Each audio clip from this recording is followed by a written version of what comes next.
Definitely not the starters. You're on the End of the Bench podcast from 100.7 The Score. I'm Mike Hebert, owner of Cantex Roofing and Construction. Every day is game day, and we'll get it right when it comes to your roofing, construction, windows, and mirrors. Call Cantex Roofing and Construction today. Together, we are one serving you. Welcome in. 100.7 The Score. It is the End of the Bench. I'm Rob Breaux alongside David Collier, Lucas White behind the glass today. We have plenty of things to do today. We are in the First United Bank studio. You can join us in a multitude of ways. First and foremost, you could call in on the Visual Edge IT hotline, 806-771-0973. You can also hit us up on the Yates Flooring Center chat line. They're on the apps, brought to you by Happy State Bank, or on the website, doubleTSportsNetwork.com. You can also find us on YouTube, youtube.com/doubleTSportsNetwork, or streaming live on Fox 34 News. Now, we'll have a question of the day in just a minute. First of all, though, David, how was your weekend? It was good, uneventful. Yeah. So, oh, that's good. Yeah, there's nothing wrong with that. Sometimes it's good. Most of the time it's good in our business. Sometimes you're like, oh man, I wish something would have happened so we could. Yeah, that's true. But personal life uneventfuls is good for me. Yeah, a couple of weeks away from having plenty to talk about on the weekend. Sure. So. Yeah. We'll have some things to talk about today for sure. There was only one freak on the Feldman freak list from the Red Raiders that I saw. Now, I'll have to double-check my work there, but only one freak. I think you had 3 or 4 freaks last year on the preseason list, and you had a few. I think Howard Sampson was a freak last year, but I don't think he was this year. So we'll talk about the freak list today.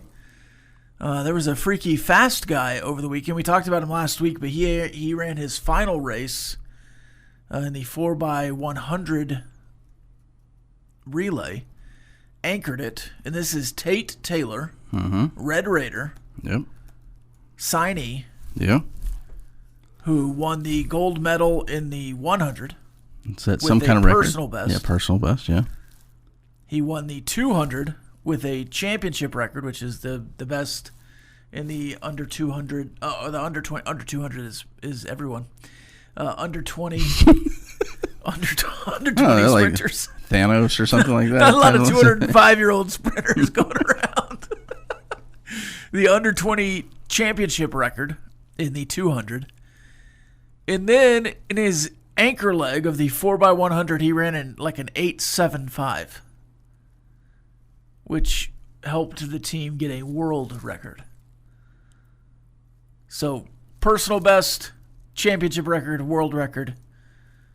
Pretty good run there with the 3 gold medals. It's the first time in the 40 years of the under 20 world championships that one man has been a part of all 3 of those. Yeah. They call it the treble. That's pretty good. Very good. Yeah. and he's going to be a Red Raider. Yeah, and he's making his way to West Texas. So. And I would assume he, shows up in a week or two. Classes are starting. I would assume that he would show up for classes. I don't know why he wouldn't. He's doing all this too in just plain old glasses, not like rec specs that are held on to the back or anything like that. Yeah, there's no like lanyard on the back either. It's just clear glasses. Yeah, the frames are clear. There's obviously the lenses also, and then you have, you're not going to see him in the fall really, but then he'll pop up in the early spring for the indoor season. Is there a little bit of indoor before the break? I think it's before, briefly. There might be a little indoor in the winter.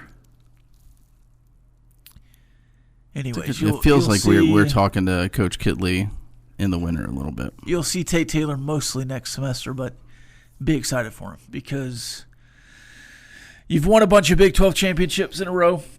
And you've had individuals win national championships, but if you have an elite sprinter that can go grab a couple individuals for you, you're in a good spot to have some team success. Well, you're going to have elite sprinters too. Oh, certainly. Yeah. I mean, I can never remember his name. It's hyphenated, his last name. Yes. He will be here as well, and I don't think he ended up placing or anything like that in the 100, but he was there, and it seemed like he was on track too, and then just yeah. On track too. That was unintended. I don't know that it was, but that's okay.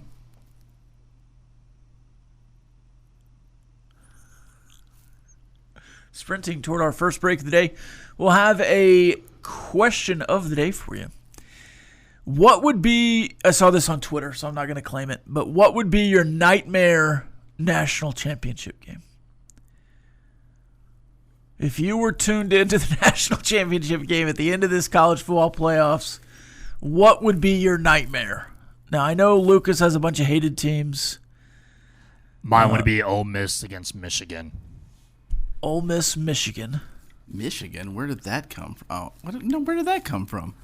Still don't like Michigan. Okay. Even though Harbaugh's in L.A. So you can answer on the Yates Flooring Center chat line. David and I will give our answers a little bit later on. I would assume Dave and I will have at least one similar team. Maybe we go 2 for 2 on the same team. We'll see. Potentially. Of course, his might not be. Unfortunately, one of mine might win the national title this year. Yeah, mine too. I think both of the ones I'm going to pick are in the mix. Oh, no, I probably won't then. Well, I would assume one of yours is blue. Blue? Yeah. Blue and orange. No? Oh, well, that potentially, yes. Yeah. Potentially, yeah. I mean, for them to get back Yeah. in front of your team would be... Well, to be fair, though, I don't think of them as blue. I think of them as orange. And I just have a disdain for most orange schools. Yes. The double orange would be brutal for most. Disdain's not a nice enough word. So you can answer that on the Yates Flooring Center chat line. What would be your nightmare national championship to have to sit through? Because we're all going to watch it, generally. I've watched most national championships, I would say, in my lifetime, if not all of them. So I'm going to watch the next one. Huh? Well, I didn't watch them before my lifetime. I probably watched... I said all of your lifetimes is the way it kind of sounded like you've had multiple lifetimes. I probably have watched national championship games from before my lifetime as well, yes. At some point in my life on YouTube or whatever else. So you can join us there. I was kind of looking at this when I first saw it, and two teams immediately came to mind. But then I was thinking more about it, and I think I would hate to see a Big 12 team get there before Texas Tech. That'd be pretty nightmarish to me, especially if it was like Utah. Yeah. I think it's probably the least nightmarish for another Big 10 team to win. Like if Miami and Ohio State were in the national championship, it'd be like, oh, cool, it's 2001 again, and Willis McGahee's about to blow his knee out, or whatever year that was. Yeah. What was that guy's name? The quarterback? Not Ken Dorsey, the Ohio State quarterback. What was his name? Big white guy. Craig Krenzel? Krenzel. I know it started with a cr. Yeah. Get your answers into the Yates Flooring Center chat line. We'll have the headlines after this, if I can begin to speak clearly. Definitely not the starters. You're on the End of the Bench podcast from 100.7 The Score. All right, we're going to answer the question of the day here. What would be your nightmare national championship scenario? So you get to the playoff, you go through the playoff. What would you see at the very end and say, oh my goodness, this is going to be a tough watch? You know, you thought you knew one of my teams, and that is a good guess. There is absolutely no way Boise State would be playing for a national championship. Yeah. Well, that's not the one I was banking on. Okay, well. That would be the other. Oh, no, that would be the secondary one. That would be the funny one, yes. And without a doubt, that would be hilarious. And it would be very disappointing because I might have to cheer for the other team. Right. The other team being the Texas Longhorns. That's the one I was banking on. That's also in mind. We got an email from Jamie. It was like prediction time or whatever. I didn't read it yet. I'll read it later. I'm assuming it's like predictions like that. I will be predicting Texas to win the national championship. Not to put any type of jinx out there. I just unfortunately feel they have a lot of talent. Yes. And we saw how good Texas Tech was last year with a lot of talent. They're going to have a lot of people drafted next year. They typically do, but I think this is going to be at an alarming rate in the first round. So, yes, nightmare scenario for me would see the Texas Longhorns win another national title. I think even more of a nightmare for me would be seeing the Texas Longhorns lose in a national championship game. Not to Boise State, not to Oklahoma State, not to anybody else from the state of Texas. USC. I don't want USC to win anything ever, period. End of sentence. Period. So your nightmare scenario is that the former Oklahoma head coach who left for greener pastures finally realizes those. Yeah. And then beats the rival he really couldn't consistently handle during their bad time here. Yeah, I think that would make sense for me. Yeah, makes a lot of sense. Yeah, it would sting a little bit. I wish nothing but 6 seasons for USC. Yeah. During this coaching tenure, and the funny thing is I thoroughly enjoyed his offense. I didn't appreciate the way he left the program, and I think everybody out there would have the same feeling. Chris Beard. Yeah. Well, he's definitely not going to LSU. Yeah, he wasn't going to LSU. You know what else he wasn't doing? Caring about playing the game that was about to happen that weekend. Man, that's a nightmare for you. I'm similar. The Texas Longhorns would certainly be in there. I think they would probably win in my scenario, but I'm going to go the Texas Longhorns versus anyone else in the state of Texas. Yeah. So if it's A&M, if somehow TCU finds their way there, SMU finds their way there, my nightmare scenario would be Texas versus another state of Texas team. Yeah. That would and that's not Texas Tech. Especially right now, yeah. No, I mean, because you're trying to assert that you are amongst the best in the state of Texas, certainly, that you are on par with Texas and Texas A&M, that you've, I'm going to say surpassed SMU.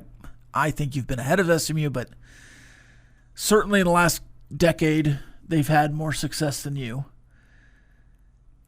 according to some. Yeah.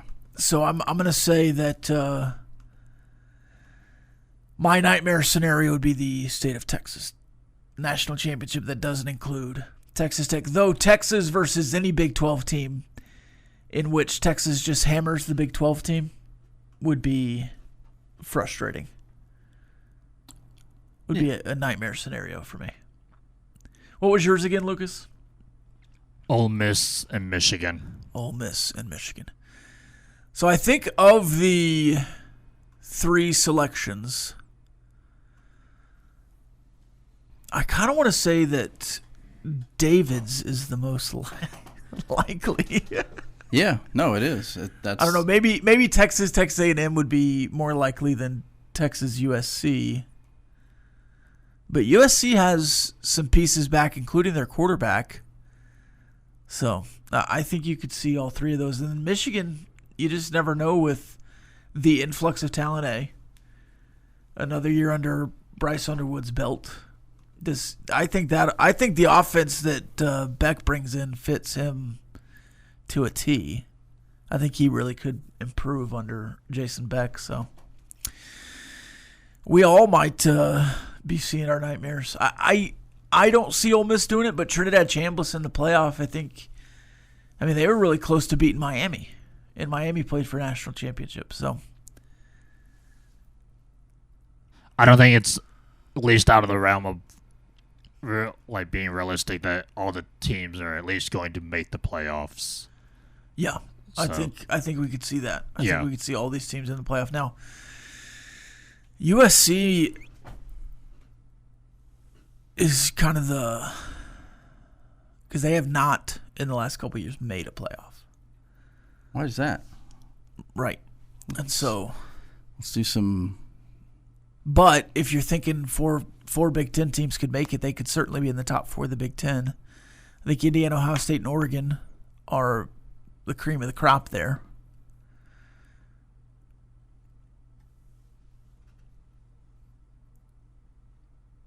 So what would be, outside of Texas Tech and Oklahoma, like a non-offensive national championship or something that you would want to watch? Obviously, we want to see our teams in it. Yeah. That I would want to watch. Is there a team out there that's good that you're like, I kind of like that coach, I kind of like that team, it'd be fun, that'd be a fun story? Man, I'm trying to think. And I don't want to pick teams from the Big 12 because then it sounds like I'm... Well, I forbade you from picking Texas Tech. So. Well, I didn't say... Well, so if you want to go BYU, I don't think that's crazy. No, I didn't pick that either. Oh, I'm just saying. Well, I mean, there's a team in the state of Texas that I've been pretty high on. Sure. For the last couple of years. You could pick Houston. I don't know. I have no affiliation to that other than I have a couple of friends that went to Houston and it would be fun for them. Because I can't imagine at any point in their lifetime they were like, Houston's going to be playing for a national championship. No, that would certainly be a storyline. One of my friends might even buy me a ticket to go watch it. So yeah. That would behoove me to cheer for them. Likeable. See, that's the problem is yes, I would love to see Louisiana Tech play for a national championship. Right. See, that's the problem is I'm not rooting for any other teams. I'd have a hard time, I would love Eric Morris to have a lot of success in the Big 12 outside of playing Texas Tech. For 2 years and then go somewhere else. I would hate for him to play for national championship in year 1 at Oklahoma State. Yeah. I would hate that because... You would probably hate that he got to the playoff in year 1. Yes. Because I want Texas Tech to do it all out of the Big 12 first. Now, if Texas Tech won the national championship this year, I don't care. I'd want the next Big 12 team to do it the next year, if not Texas Tech on back to back. Yeah. I don't want Signetti to do it again. No. I quite frankly, he needs to be humbled a little bit. I don't really want Ohio State to go win. Nope. I generally like LSU, but I don't want Lane Kiffin to. Nope. Don't want LSU to be successful. To do what he did this offseason and then go be successful. I don't know. Playing time is not required. This is the End of the Bench podcast from 100.7 The Score. Lucas, let's check the calendar. Your daily look at what's happening in the world of sports, birthdays, and holidays. Let's check the calendar. It is National Lazy Day. It's also National Spoil Your Dog Day. Did that yesterday. It is Duran Duran Appreciation Day. Maybe we should sneak a Duran Duran song in Probably today. should. National S'mores Day. In or out on the s'more? When was the last time you had a s'more? I don't know. It's a little messy for... I think for the 4th of July. I think it was the 4th of July. My sister bought mini pie crusts. Okay. You have the little handheld ones. Mm-hmm.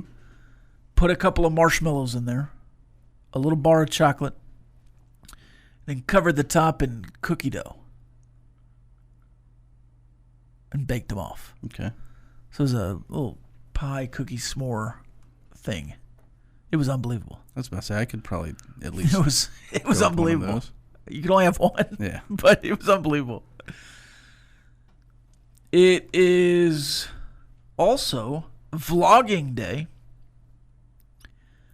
We're vlogging right now. And World Lion Day. Lying or lion?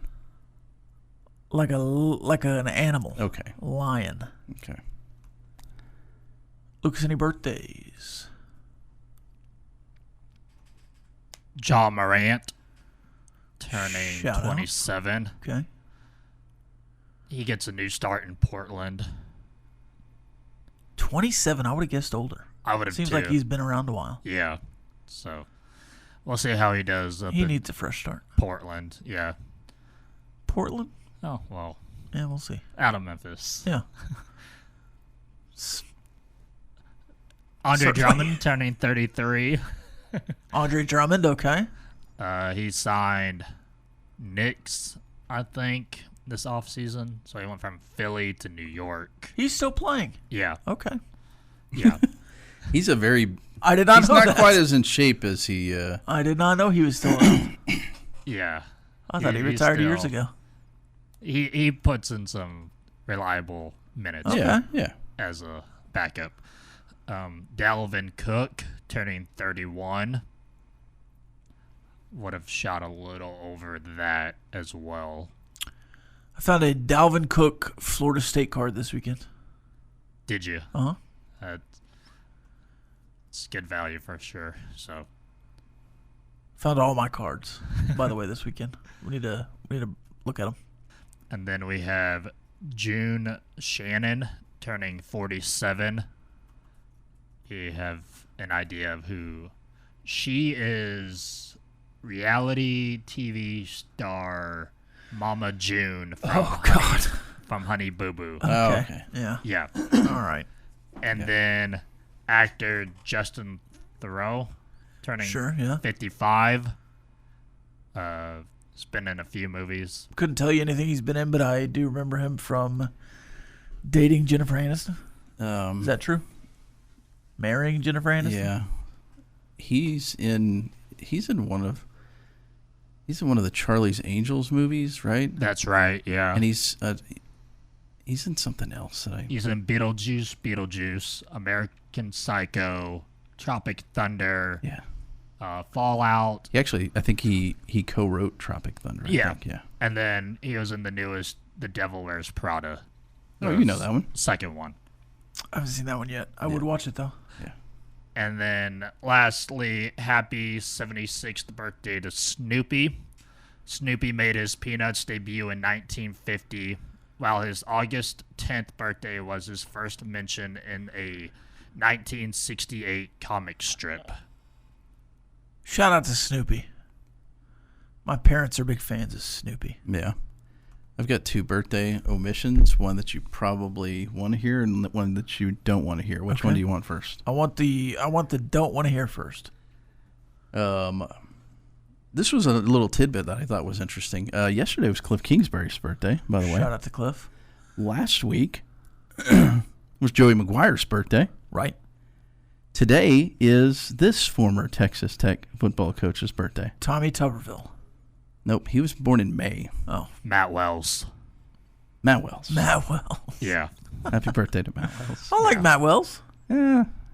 I was probably the last. I was probably one of the latest ones to flip on him. And the other good one, I just saw this on Facebook. Happy birthday to Coy Aiken. Shout out to Coy. Cowboy Coy. Cowboy Coy.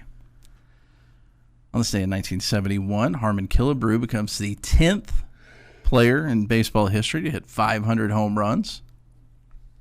In 1981, Pete Rose, then with the Philadelphia Phillies, hits his 3,631st career hit to break Stan Musial's National League hit record. 1997, Greg Maddux signs a then record 5-year, $57.5 million contract extension, making him the highest paid player in baseball. We got basketball players making that much a year, it seems like these days. And in 2012, Texas Tech alum Michael Matthew earns his second Olympic bronze medal in the 4x400 meters for Jamaica in the London Olympics. Movies on this day. In 2018, Slender Man and Freaky Friday released on the same day. Is that Freakier Friday? It just says Freaky Friday. Was that a remake or something? It must be. I couldn't even tell you who's in it. Well, I think one of the Freaky Fridays, what was it, 2018? Yeah. Oh, I don't know what that is. I think in the last couple of years, I think it was they a made Disney a movie. second It was Freaky a- Friday. Yeah, those are Freakier Friday. Yeah. Completely different.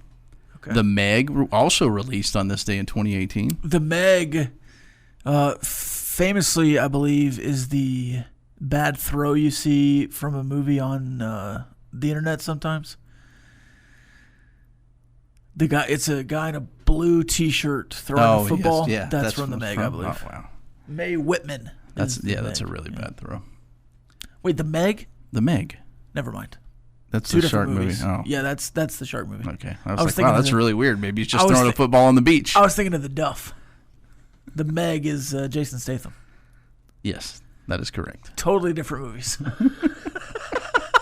I was like, okay, maybe he's We were just just having gonna some let beach you roll football. with Yeah. You were just going right along I was with Well, it. but I haven't seen the Meg. No, two different things. I haven't seen Yeah. the Duff or the Meg. Two different things. Let's see. American Pie 2 on this day in 2001. Osmosis Jones also on that day in 2001. This Is day, that Bill rather. Murray? Osmosis Jones? Chris Rock and Bill Murray, maybe? No, I don't think it's Chris Rock. I can't remember the guys. Oh. On this day in 2012, The Campaign. Yeah, with Will Ferrell and Zach Galifianakis. Galifianakis. Rush Hour 3, 2007. love those movies. The Help, 2011. Red Dawn on this day in 1984. Red Dawn. Patrick Swayze. And The Bourne Legacy, 2012. Playing time is not required. This is the End of the Bench podcast from 100.7 The Score. All right, let's go to Bruce Feldman. Bruce Feldman every single year puts out a list of freak athletes. He calls them Feldman's Freaks. Feldman's Freaks. Last year, well, let's go back 2 years. I believe Caleb Rogers was on the freak list 2 years ago. Last year, it was David Bailey, Howard Sampson, and Davian Carter. So you had two offensive linemen on the list last year. Okay. Howard Sampson being one of them. David Bailey, the only defender from last year on the freaks list. Seems like Romello Height was left off. Yeah. I think if you updated a freaks list at the end of the year, Romello Height probably on the list, maybe some others. This year, there's only one Red Raider on the freaks list. Number 62. Not who I would have guessed. No, I mean, if you were guessing, obviously you've seen it. Yeah. If you were guessing, you're probably thinking somebody on the defense. I would think or there's Howard Sampson again. well, Terrence Carter Terrence Carter is where I would go. would be on there. I think he might have been on the freaks list as a Raging Cajun. Yeah. And maybe that's why he's not. Surprised he wasn't on there this year. Yeah. But offensively, that would be my guy. Yeah. Defensively, yeah. I mean, Trick White, not on there. Yeah. I wonder if like a Quentin Joyner healthy would be on a list like this. Because he's going to play at like 220, 215, 220. And he's going to be a speed guy. Yeah. Seems pretty freaky. But it's Ben Roberts. Ben Roberts, who is 6'3", 245 pounds. And Bruce Feldman says he might be the strongest linebacker in college football. Power cleans 405 pounds. Squats 700. Bench presses 405. And hit 21 miles an hour on the GPS.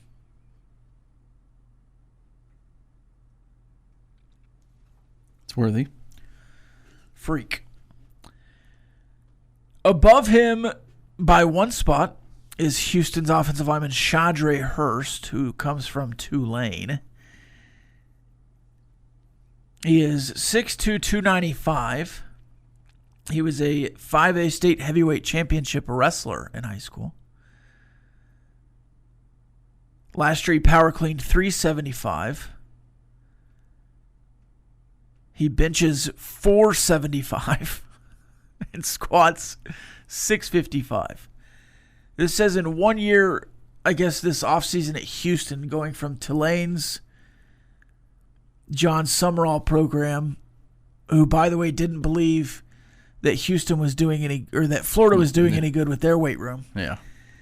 He's improved his bench this offseason from 450 to 475 and his squat from 600 to 655. It's pretty impressive. Yes. Above them from the Big 12, not a lot. Just scrolling through, and Hurst might have been the first Big 12 player at 60 or whatever. 61. You do have some other... But you do have Brett Skilden from Penn State, who was at Iowa State last year. 30 passes for 526 yards, 5 touchdowns. Says he has a 40-inch vertical, 11-foot drop, broad jump, and a 325-pound bench press. Hits 23.1 on the GPS. He's 6'1", 205. 325 bench. Wow. That's pretty crazy. But it does look like the Big 12 not as freaky this year. You also have like Rutgers. Rice is in here. Up at the top, New Mexico, Central Arkansas. I mean, he tries to find the crazy pulls. And then the top 10 is the top 10. Colin Simmons with Texas at 10. Emmanuel Okoye, Cal Edge. He is from the NFL International Player Pathway. Who you have a couple of those guys committed to this next class who seem like they'll be on the freak list very soon. Yeah. Cade Piper, Iowa offensive lineman. This season, he set the program record for heaviest squat by a guard by doing 680 pounds. Again, in the 60s, didn't Ben Roberts squat 700? Didn't that say? Yeah, 700. Seems like Ben Roberts is more impressive than some of these top 10 guys, but he's at 62. Kamari Copeland, Virginia Tech defensive tackle.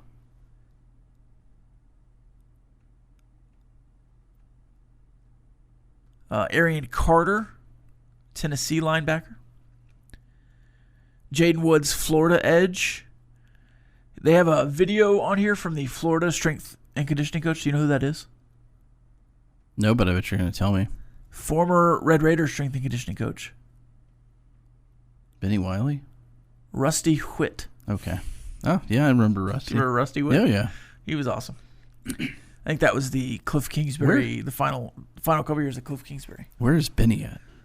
I have no idea. I mean, he's been everywhere. He's been Texas, Oklahoma, UFC.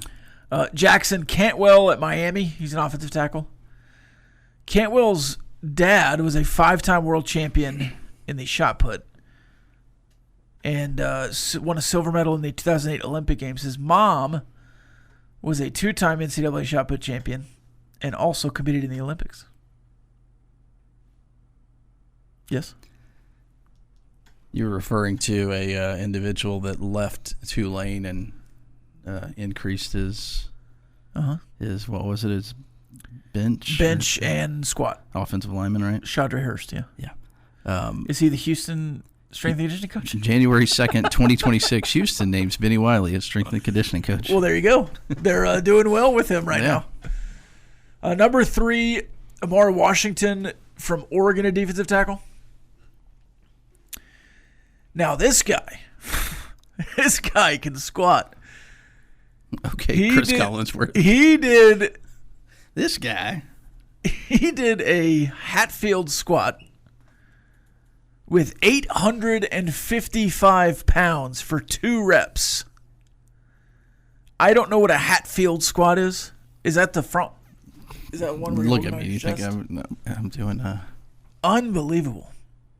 Who is this again? Amari Washington from Oregon, defensive tackle. Number 2, Jeremiah Smith. Yeah. I mean, that's just the eye test freak. Mm-hmm.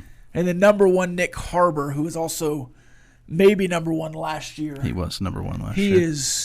He is a freak as well. More after this. Playing time is not required. This is the End of the Bench podcast from 100.7 The Score. Welcome back. 100.7 The Score. It is the End of the Bench.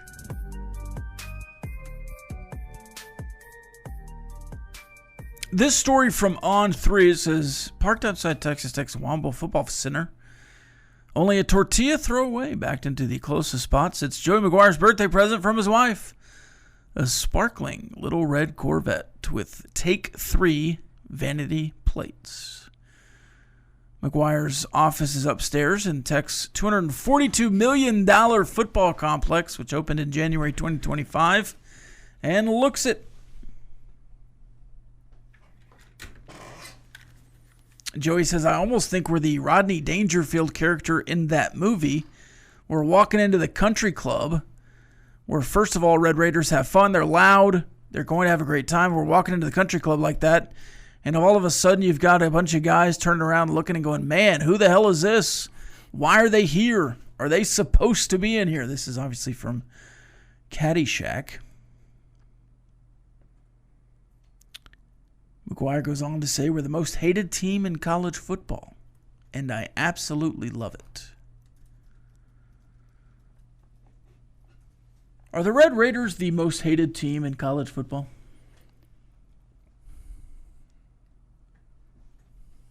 I don't think so. It's interesting because they certainly have been in stretches this summer. In the off season, yes. I think once you get into the... Well, it just like... Who likes Texas Tech outside of Texas Tech fans? Probably not many people anymore. Right? You're past the lovable loser underdog role, right? Nobody thinks of Texas Tech as this plucky underdog. No. The SEC seems to hate Texas Tech, whether it's Texas fans or Oklahoma fans from, previous... Or others. Or Missouri or A&M. Okay, yeah. From previous... I think we all forget that... Well, you know what I mean. I understand, but, to put it all on 2 teams is kind of ridiculous. Sure. From previous conference affiliations, right? Yeah. I think Georgia and Alabama hate Texas Tech because they're Texas Tech and they're, like Joey is saying, in the country club that they're not supposed to be in. You certainly saw it from Tennessee. I think Texas Tech's the most hated softball program for sure. Now, there are probably arguments to be had that if you're the Big Ten, it's like, we don't hate you, we don't think about you kind of thing. And maybe that's true for the Big Ten, but it's not true for the SEC. The SEC does think about Texas Tech. They're always tweeting about them. Or thinking about them. Or talking about them at Media Day. Yeah. Or talking about them at the SEC meetings. I think there are more Texas Tech mentions at SEC meetings than coaches talking about other teams. Even if they're just referencing them, right? Yeah. You're certainly the most hated team in the Big 12 as far as other Big 12 fan bases and teams but that's go. typically the case when you're the number 1 team. Certainly, for anybody. But I think you win that, right? Yeah. I think you are the most hated team in college football. Now, a lot of the responses to this are going to be, we don't think about you at all. You're just little old Texas Tech. But I think that just goes to show you that if you're commenting that, you are thinking about and hating Texas Tech. Yeah, but I think like an Ohio State wouldn't say that. They're going to hate Michigan. Like, I'm just talking about a fan base. I think the Big Ten is the conference where it's like, yeah, you probably haven't gotten up there to the north yet. Those schools aren't really thinking about you. Bobby Hot Dog just wants to know, would you say that Texas Tech is the Skeletor of college football? Maybe. Maybe. This text says, I don't hear much about Indiana. I saw their ranking. Are they a threat to repeat? Yes.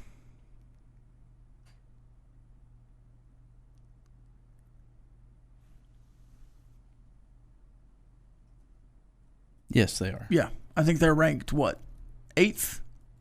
10th? Yeah, and it's probably a little something like that. Low in their eyes after winning a national title.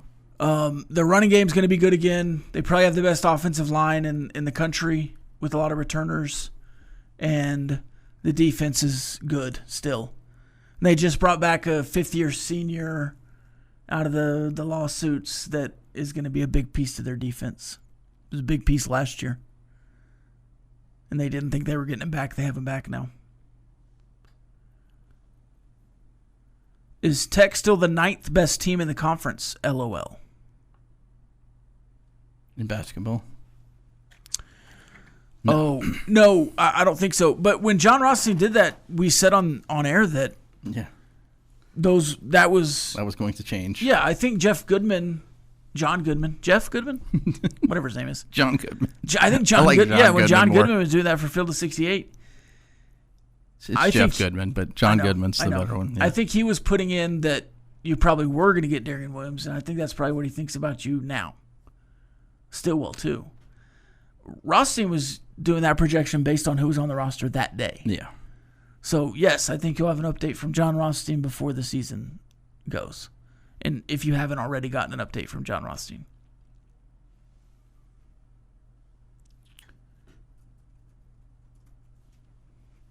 He did do an update this weekend, but they had bumped him up.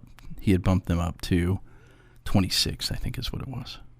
So you'd have to go through and look at the full rankings and which Big 12 teams are ahead of them. Yeah. It's probably still around 5th. If you're at 26, I'm sure there's 4 other Big 12 teams in the top 25. I mean, I can think of 3 easy.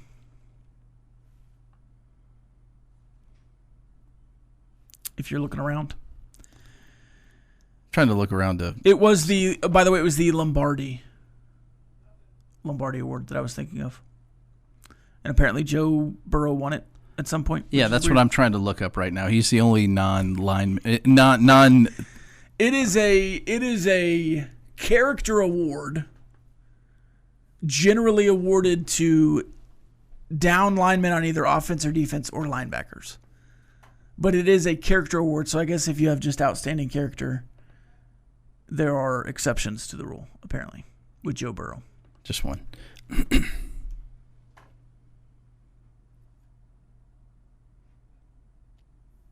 Or maybe they whittled it down post-2019 to offensive, defensive lines, and linebackers. No, it was before. I think it said he's the only person to... So it's just an exception for Joe Burrow to get in there. I guess. All right. Fair enough, I guess. You know, when Rothstein put together that, Big 12 list of teams, I didn't have any issue with Texas Tech being listed as 9th. Even though Stillwell was potentially going to commit and sign, and even though Darian Williams was in the atmosphere of Texas Tech already,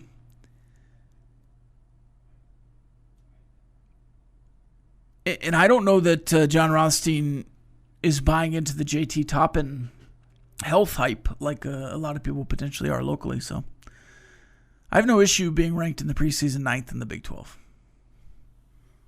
I would have a little more issue today if it came out today. Which do you really think that you're going to be ranked 9th? No.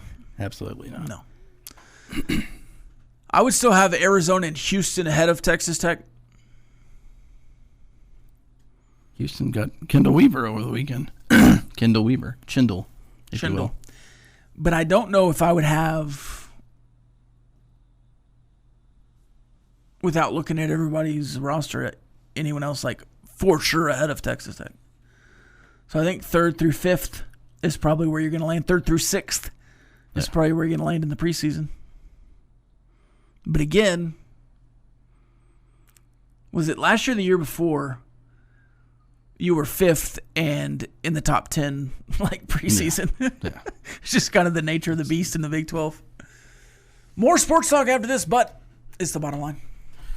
This has been the End of the Bench podcast from 100.7 The Score. Go to 107thescore.com for more from the Double T Sports Network.